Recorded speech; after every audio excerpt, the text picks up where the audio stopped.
నల్గొండ జిల్లా మిర్యాలగూడలో ఒక దారుణం చోటు చేసుకుంది. ప్రేమ పేరుతో నమ్మించి యువతిని చంపాడు ఒక దుర్మార్గుడు. యువతిని పొదల్లోకి తీసుకెళ్లి గ్యాంగ్ రేప్ చేసి హత్య చేశాడు. నిందితుడు అతని బావ రేప్ చేసి చంపగా ఎవరు అటువైపుగా రాకుండా కాపలగా ఉంది ఆ నిందితుడి తల్లి. ఇక్కడ మీరు గమనించాలి, ఆ నిందితుడి తల్లే ఆ నిందితుడికి కాపలగా ఉంటూ ఆ అమ్మాయిని చంపేందుకు ప్రోత్సహించింది.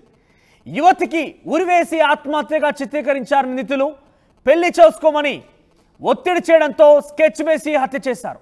యువతి మైనర్గా ఉన్నప్పుడే పుట్టలగడ్డ తండాకు చెందినటువంటి రూపావత్ నాగునాయక్ పరిచయం అయ్యాడు. మైనర్గా ఉన్నప్పుడే యువతిని గర్భవతిని చేశాడు నాగునాయక్.